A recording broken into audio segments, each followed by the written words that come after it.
தீராத வறுமை, கடன் ஆகியவற்றில் இருந்து மீள முடியாமல் தவித்த முருகபக்தர் ஒருவர் எத்தனையோ வழிபாடுகளை செய்துவிட்டு கடைசியாக அருணகிரிநாதர் அருளிய கந்தர் அனுபூதியை பாராயணம் செய்ய துவங்கினார்.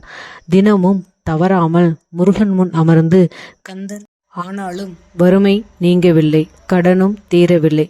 இதனால் மனம் வருந்திய அந்த முருக பக்தருக்கு மனதில் ஒரு சந்தேகம் எழுந்தது. செல்வ வளம் சேர வேண்டும் என்றால் மகாலட்சுமியை வணங்கி அவருக்கு உரிய ஸ்லோகம் மந்திரங்கள் தானே பாராயணம் செய்ய வேண்டும். நாம் தான் தெரியாமல் தவறாக கந்தர் அனுபூதியை படித்து கொண்டிருக்கிறோமோ என்று குழப்பத்தில் ஆழ்ந்தார்.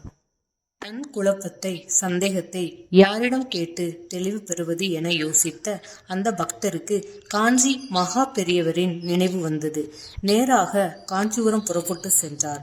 மகா பெரியவானை தரிசித்து ஆசி பெற்றார். பிறகு சற்று தயக்கத்துடன், சுவாமி, எனக்கு மனதில் ஒரு சந்தேகம், குழப்பம் வந்துள்ளது.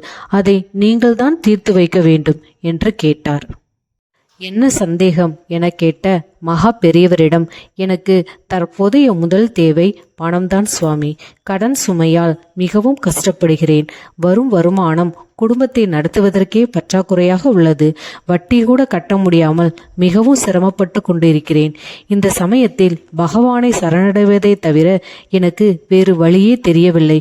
லட்சுமி கடாட்சம் பெற ஏதேனும் ஸ்லோகம் இருந்தால் பரிந்துரை செய்யுங்கள் என்றார்.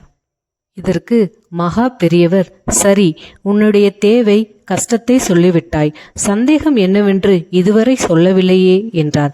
அதற்கு அந்த பக்தர், அது வேறு ஒன்றும் இல்லை சாமி. கஷ்டம் தீர வேண்டுமென இதுவரை கந்தர் அனுபூதியை படித்து வந்தேன். வருமானம் அதிகரிக்க கந்தர் அனுபூதியை நாம் படித்தது சரியா இல்லையா என கேட்டார். இதை கேட்டு லேசாக சிரித்தபடி பதிலளித்த மகா பெரியவர், முன்ஜென்ம வினைபயன் நீங்கும் வரை நம்பிக்கையுடன் பாராயணம் செய். அதன் பிறகு பலன் கிடைக்கும். இந்த பலன் இந்த சமயத்தில்தான் கிடைக்க வேண்டும் என கணக்கு உள்ளது. கந்தர் அனுபூதி நிச்சயம் செல்வ வளம் தரும். நம்பிக்கையுடன் தொடர்ந்து படி என்றார்.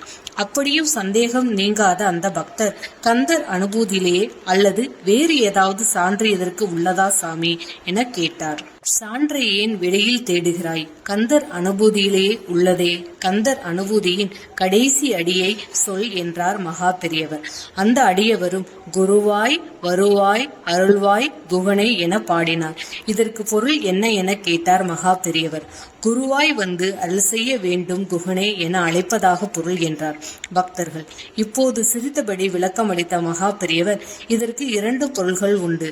வருவாய் அருள்வாய் என்றால் வா வந்து அருள் புரிய வேண்டும் என்பது ஒரு பொருள். மற்றொன்று வருவாய் தா என்றும் ஒரு பொருள் உண்டு என்றார். இன்னுமா உனக்கு சந்தேகம்? வேறு ஸ்லோகம் தேவையே இல்லை. கந்தர் அனுபூதியை தொடர்ந்து பாராயணம் செய் என சொல்லி அந்த பக்தரை அனுப்பி வைத்தார் காஞ்சி மகா பெரியவர். நம்பிக்கையுடன் பொறுமையாக பிரார்த்தனை செய்ய வேண்டும். அப்படியே செய்தாலும் நமது வினைபயன் தீர்ந்து அது எப்போது நடக்க வேண்டும் என்கிறதோ அப்போதுதான் நடக்கும் என்பதை புரிந்து கொண்ட பக்தர் மகா பெரியவர் வணங்கிவிட்டு சென்றார். கந்தனை நம்பினோர் கைவிடப்பட மாட்டார். கந்தனை நம்பியோர் நிச்சயமாக வாழ்வில் வெற்றி மட்டுமே பெறுவர். ஓம் சரவண பவ.